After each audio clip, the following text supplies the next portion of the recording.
मेरी इज़्ज़तदार माँ और बहनों, गयूर नौजवान साथियों, मैं आप तमाम का दिल की गहराइयों से शुक्रिया अदा करता हूँ कि आपने अपना कीमती वक्त निकाल कर आज सहारनपुर की इस मुबारक सरज़मीन पर, जो उलमा, मशाइखीन और मुहद्दिसीन की सरज़मीन है, यहाँ पर आपने आकर हज़ारों की तादाद में मजलिस इत्तेहादुल मुस्लिमीन के एक जलसे को आपकी मौजूदगी से, आपकी दुआओं से आपने ना सिर्फ इसको कामयाब कर दिया, बल्कि आपकी मौजूदगी पूरी मगरबी यूपी को और उत्तर प्रदेश की हुकूमत को एक पैगाम देते हैं कि अब की बार इंशाअल्लाह ताला हम दरी नहीं बिछाएंगे, अपने नेता को बनाएंगे इंशाअल्लाह ताला।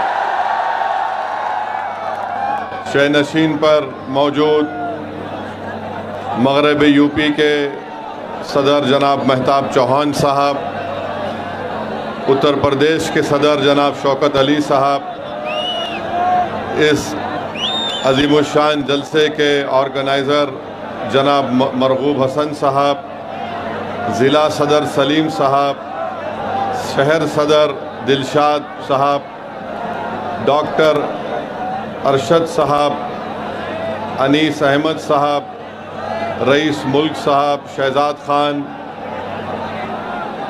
जनाब हरीश जाट, शोएब मंसूर साहब, साजिद हसन प्रधान साहब, मोहम्मद बिलाल साहब और मजलिस इत्तेहादुल मुस्लिमीन के तमाम ज़िम्मेदारान, मेरे अज़ीज़ दोस्तों और बुज़ुर्गों, आप जानते हैं कि मजलिस के जो मुखालिफीन हैं वो हमेशा एक झूठा इल्ज़ाम मजलिस इत्तेहादुल मुस्लिमीन पर लगाते हैं कि मजलिस इत्तेहादुल मुस्लिमीन एक फ़िरक़ा परस्त कम्युनल पार्टी है। मैं आपको ये बताना ज़रूरी समझता हूँ कि मजलिस इत्तेहादुल मुस्लिमीन कभी भी किसी समुदाय के ख़िलाफ़ थी, ना कभी रहेगी इंशाअल्लाह ताला। यकीनन जहाँ पर जुल्म होगा, जहाँ पर नाइंसाफ़ी होगी, जहाँ पर संविधान के मुताबिक हमको इज़्ज़त की निगाहों से नहीं देखा जाएगा, जहाँ पर हमारी इबादत गाहों को तोड़ने की कोशिशें की जाएंगी, जहाँ पर हमारी शरीयत में मदाखलत की बात होगी, तो यकीनन संविधान जिसको बाबा साहिब अम्बेडकर ने बनाया मुझे इस बात की इजाज़त देता है कि मैं अपने हक़ के लिए लड़ूं, मैं एहतजाज करूं और मैं अपनी बात को संविधान के दायरे में रहकर जनता के सामने रखूं।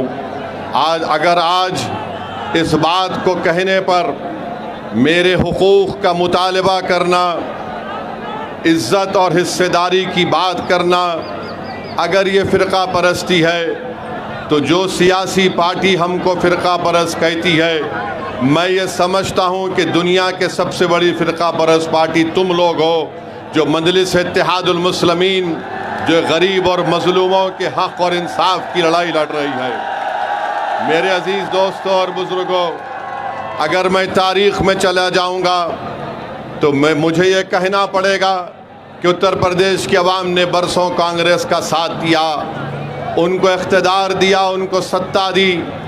आज बताओ, आज उत्तर प्रदेश में अगर मुस्लिम नौजवानों में सबसे ज़्यादा बेरोज़गारी है, अगर आज हम तालीम से दूर हैं, अगर आज हम जेलों में ज़्यादा हैं, तो इसका ज़िम्मेदार कौन है? इसका ज़िम्मेदार वो पार्टी है जिसको आपने वोट दिया था, हमारे बुज़ुर्गों ने ये वोट दिया था, ये समझ कर वोट दिया था कि नाइंसाफ़ी नहीं होगी। बाबरी मस्जिद की शहादत हुई, मरकज़ में किसकी हुकूमत थी बताओ? उस वक्त मुल्क का वज़ीर आज़म असदुद्दीन ओवैसी नहीं था, उस वक्त मुल्क का वज़ीर आज़म कांग्रेस पार्टी का था। हाशिमपुरा मलियाना का फसाद हुआ, कौन मुख्यमंत्री और प्रधानमंत्री थे बताओ, जो हमको आज फ़िरक़ा परस्त कहते हैं। मेरे अज़ीज़ दोस्तों और बुज़ुर्गों, दूसरी तरफ आप देखते हैं कि मजलिस क्या पैगाम देती है। मजलिस ये पैगाम देती है कि अगर दलित खड़े होकर अपने नेता को कामयाब करने के लिए लड़ता है तो बराबर वो सही बात है। अगर उत्तर प्रदेश के मुख्यमंत्री गो उनका ताल्लुक बीजेपी से है, मगर आज आप जानते हैं कि उत्तर प्रदेश में अगर किसी को फ़ायदा हो रहा है तो उस समुदाय को फ़ायदा हो रहा है जिसका अंग्रेज़ी में लफ्ज़ शुरू होता है कैपिटल टी से, उन्हीं को फ़ायदा पहुंच रहा है। अगर समाजवादी कहती है कि हम पीडीए की बात करते हैं, मगर पीडीए की बात करने वाले उनको तकलीफ़ उसी वक्त होती है जब मध्य प्रदेश का बीजेपी के मुख्यमंत्री पर अंग्रेज़ी अखबार ने लिख दिया कि इन्होंने उस जगह पर अपनी ज़मीन को ख़रीदा जहां पर मध्य प्रदेश की हुकूमत अपने डेवलपमेंट के प्रोजेक्ट्स को ला रही है। तो यही समाजवादी पार्टी के अध्यक्ष जनाब अखिलेश यादव साहब ने कह दिया कि बीजेपी एक यादव मुख्यमंत्री को हटाना चाहती है, वो फ़िरका परस्ती नहीं है। यही समाजवादी पार्टी जब वफ़ का काला कानून नरेंद्र मोदी की हुकूमत पार्लियामेंट में बना रही थी, अखिलेश यादव की तकरीर आपके सामने है, सुन लीजिए यूट्यूब पे जाकर उन्होंने क्या कहा और क्या कहना चाहिए था। मेरे अजीज दोस्तों और बुजुर्गों, मुझे आप बताइए, अगर मैं संविधान के दायरे में खड़े होकर आज यहाँ पर कह रहा हूँ कि सहारनपुर में लकड़ी का काम मुतासिर हो गया और यहाँ से कारोबार जयपुर चला गया, तो क्या ये फ़िरका परस्ती है? क्या ये फ़िरका परस्ती है? बताओ, अगर सच्चाई को बयान करना फ़िरका परस्ती है तो खुदा की कसम अल्लाह जब तक मुझे जिंदा रखेगा मैं हक और सच को बयान करता रहूँगा। आप बताइए, एनकाउंटर होता है, बुलडोजर से घर को तोड़ा जाता है, कोई अपनी ज़बान को जुम्बिश नहीं देते, और जब हम कहते हैं तो कहते हैं कि माहौल को ख़राब करना चाहता है। अरे मेरे भाई, माहौल ख़राब जो कर रहा है, जो जुल्म कर रहा है, अगर जुल्म करने वाले को जालिम कहना फ़िरका परस्ती है तो तुम तैयार हो जाओ, हम रुकने वाले नहीं हैं, हम जालिम को जालिम बोलेंगे इंशाअल्लाह ताला। मेरे अजीज दोस्तों और बुजुर्गों, बिहार में पिछले साल चुनाव हुआ, मजलिस ने आरजेडी से कहा, कांग्रेस से कहा, हमारे अध्यक्ष अख्तरुल ईमान साहब ने खत लिखकर राजद के और कांग्रेस के नेताओं को लिखकर कहा कि हमसे समझौता कर लीजिए, हमको सिर्फ 6 सीट दीजिए, हम तुम्हारे साथ लड़ने को तैयार हैं। तो राजद और कांग्रेस के नेताओं ने कहा ये मजलिस फ़िरका परस्त पार्टी है, हम इनसे हाथ नहीं मिलाएंगे, इनसे बात नहीं करेंगे। आपको बताना ज़रूरी समझता हूँ कि हमारे 4 विधायक को राजद और कांग्रेस ने तोड़ लिया, इसके बावजूद भी हमने कहा चलो बीजेपी को रोकना है बिहार में, हम तुमसे हाथ मिलाने को तैयार हैं, मगर इन्होंने इल्ज़ाम लगा दिया कि हम फ़िरका परस्त है। किसी कांग्रेस और राजद के नेता ने कहा कि ओवैसी जानता है कि हमारे बगैर नहीं जीत सकता, वो कमज़ोर है, इसीलिए वो हमसे हाथ मिलाना चाहता है। मैंने उस वक्त भी कहा, बिहार की सरजमीन और सीमांचल की सरजमीन में खड़े होकर कहा, और आज सहारनपुर की मुबारक सरजमीन में खड़े होकर कह रहा हूं, मैं आज भी उत्तर प्रदेश में दोबारा बीजेपी की सरकार ना बने, मैं अलायंस करने के लिए तैयार हूं। मैं आपके दरमियान में खड़े होकर कह रहा हूं, मैं भी नहीं चाहता कि दोबारा बीजेपी की सरकार बने, मगर अगर ये सेकुलर अपने आप को बोलने वाली पार्टी ये कहेगी कि नहीं ओवैसी कमजोर है, वो जीत नहीं सकता, उसके पास सिर्फ एक वोट है, वो तुम है। वो क्या कहते हैं, तुम्हारे पास एक वोट है। बिहार में भी यही कहा था कि ओवैसी के पास एक वोट है, मगर याद रखो मैं ये जो हाथ बढ़ाया हूं ये कमजोरी की वजह से नहीं, बीजेपी को रोकने के लिए अगर तुम कमजोरी समझते हो तो याद रखो, ये हाथ जो आज दोस्ती की तरफ बढ़ा है, कल तुम्हारे गिरेबान के तार से भी खेलने तैयार रहेगा। और उस वक्त रोना नहीं जब नतीजा आएगा, अरे हाय हम हार गए। अरे तुम हारोगे अगर हमको साथ नहीं लोगे तो। और जो लोग कहते हैं कि इसके पास एक वोट है, क्या आप मेरे साथ हैं, मजलिस के साथ हैं? क्या सहारनपुर की जनता मजलिस के साथ है? क्या आप पतंग के निशान पर बटन दबाएंगे? सुन लो जालिमों, तुम कहते ना एक वोट साथ है, अरे ये वोट भी साथ है। और वो जमीन और आसमान का खालिक वो एक है, वो भी हमारे साथ है। तो तुम एक एक कहकर देख रहे हो, तुम एक एक हो जाओगे, हम हजारों की तादाद में आगे बढ़ते जाएंगे और अपनी सियासी लीडरशिप को बनाएंगे इंशाअल्लाह ताला। मेरे अजीज दोस्तों और बुजुर्गों, इसीलिए हम आपसे अपील कर रहे हैं कि चुनाव जब आएगा, चुनाव जब आएगा,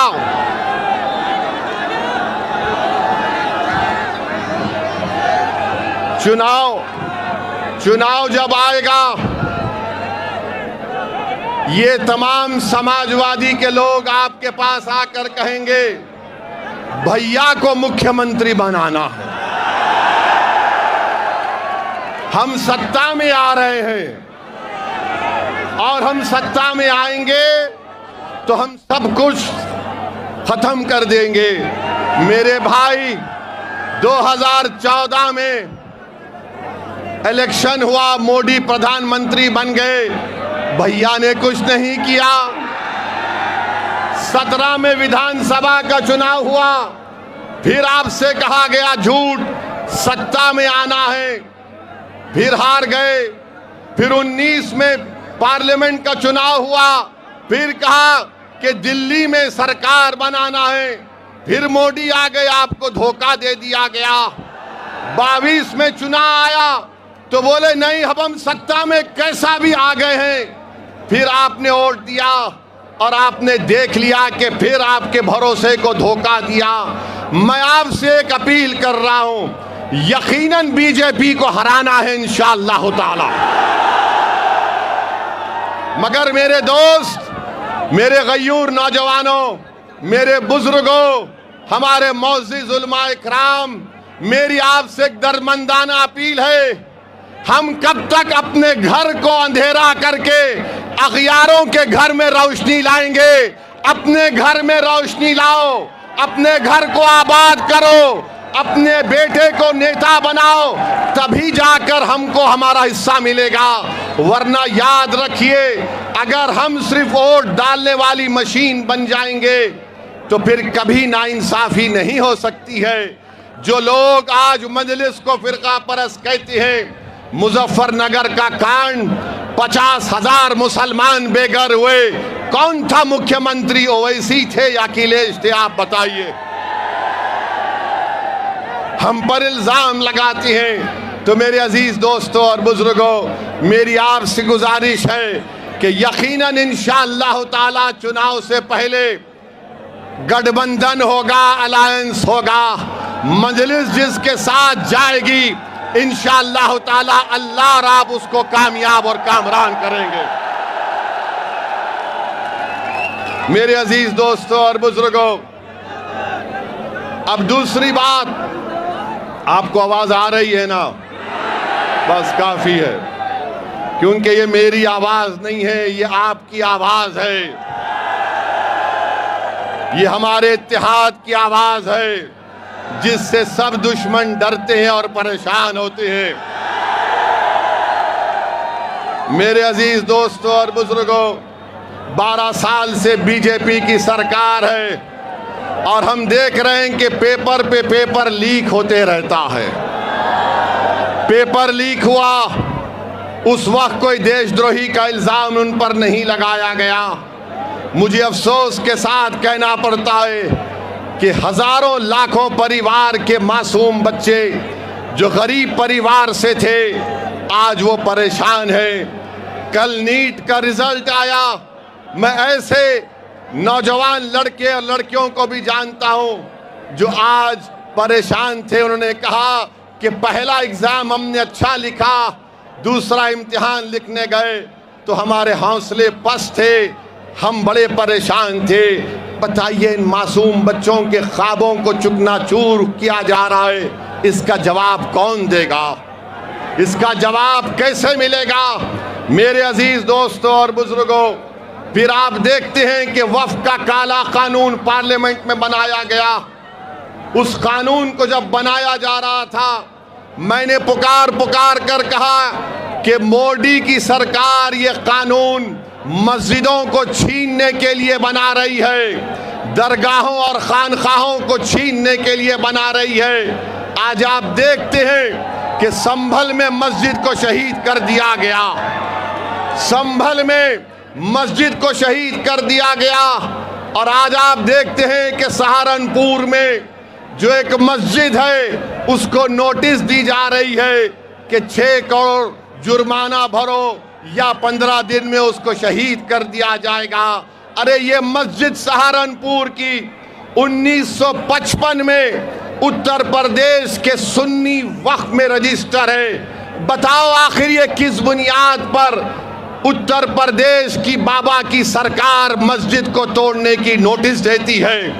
क्या ये लोग नहीं जानते कि अगर कोई जगह 70 साल से उस जमीन पर हम हय्या अलल सलाह और हय्या अलल फलाह की सदाएं दे रहे हैं, अगर 70 साल से जिस जगह पर हम अपने सजदे अदा कर रहे हैं, तो सुप्रीम कोर्ट ने कहा वक्फ बाय यूजर, नया वक्फ बाय यूजर नहीं हो सकता मगर पुराना वक्फ बाय यूजर बरकरार रहेगा।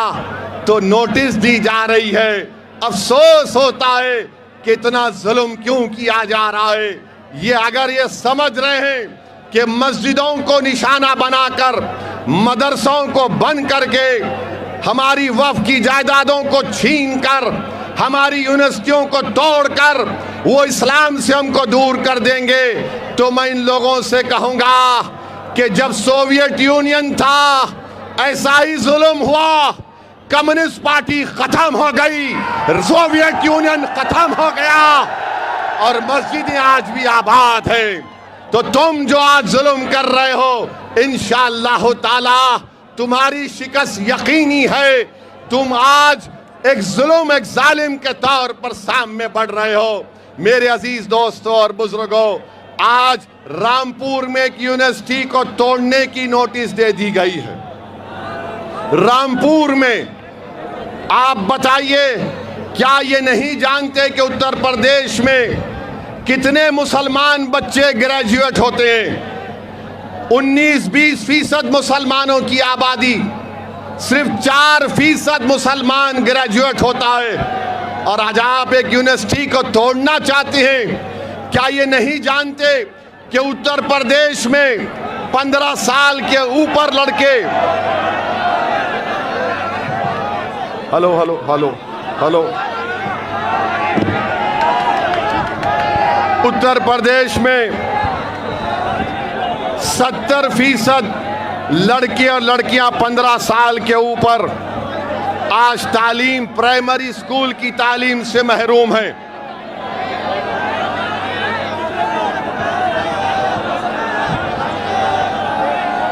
हेलो,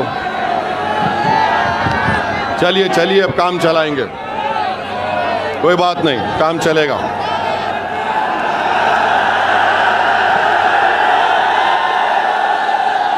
मेरे भाई, मुझे माइक की और उसके साउंड सिस्टम की जरूरत नहीं है, मुझे अल्लाह और तुम्हारे साथ की जरूरत है।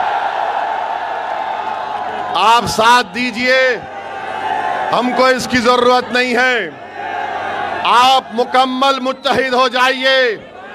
आपका साथ आना पूरे भारत में एक जलजला बन जाएगा।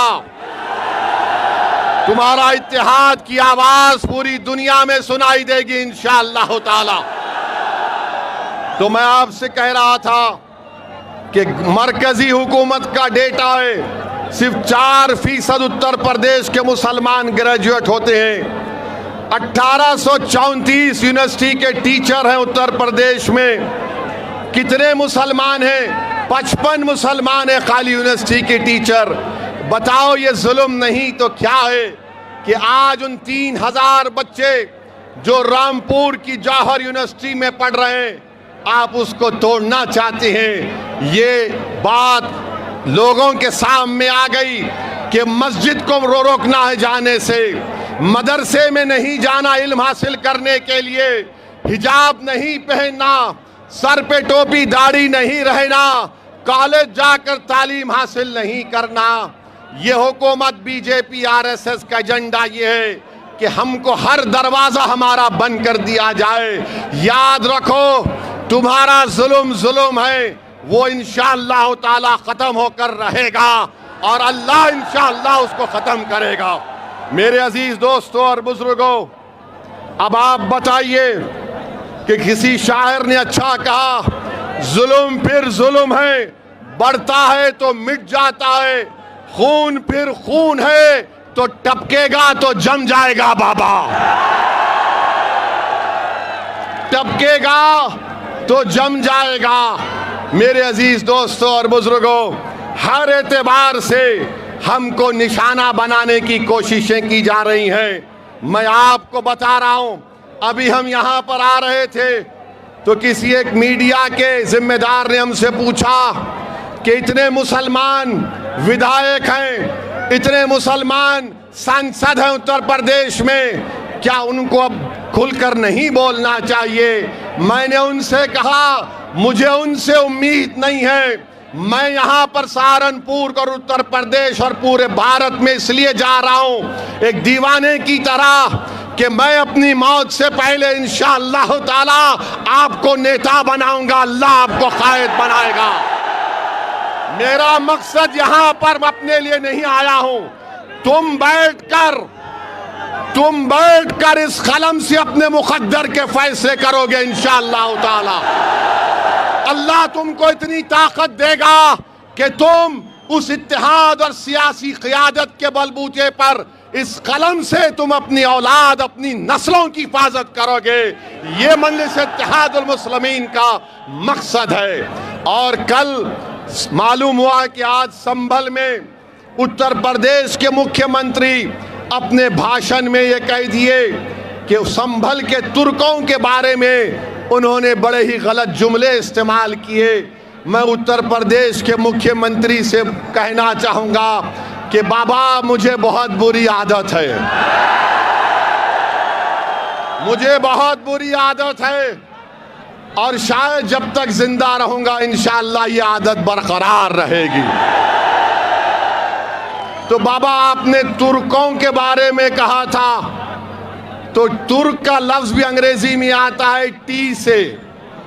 तो बाबा, आपके राज में तो खाली टी का राज है, बाकी सब तो कोई पूछने वाला ही नहीं है। और फिर ये कह देना कि नहीं अब ऐसा नहीं वैसे होगा। हम बाबा से पूछना चाहते हैं, आपके नाक के नीचे आपका डीएम, आपका प्रिंसिपल सेक्रेटरी होम उस ट्रस्ट में था और करोड़ों अरबों रुपए की चोरी हो गई। कैसे हुआ बाबा? कैसे हुआ बताओ? आप बताओ कैसे हुआ?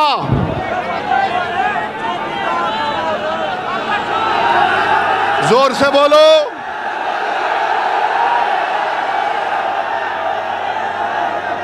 आप बताइए। 8 लोगों को मुजरिम बना दिया, 8 लोगों को मुजरिम बना दिया और चंपक को छोड़ दिया। 60 करोड़ का स्कैनर लगाना था, वो 60 करोड़ का स्कैनर नहीं लगाए। क्यों नहीं लगाए? लूटना था, लूटना था, लूटना था। तो मालूम हुआ वो पूरा काम आस्था के लिए नहीं था, वो काम लूटने के लिए था, लूटने के लिए था, लूटने के लिए था। अब हम हमारे हिंदू भाई बहनों से अपील कर रहे हैं, देख लो आप अब क्या हुआ, अब क्या हुआ। बाबा ने समझा कि प्लान ए चलेगा, प्लान ए से मतलब क्या, अयोध्या चलेगा। मगर वो चोरी और लूट पर फेल हो गया। तो बाबा ने अब क्या किया, प्लान एम निकाला, प्लान मुस्लिम। बाबा जब ए नहीं चला तो एम कहां चलेगा। मगर बाबा अब चलेगा MIM चलेगा उत्तर प्रदेश में इंशाअल्लाह ताला।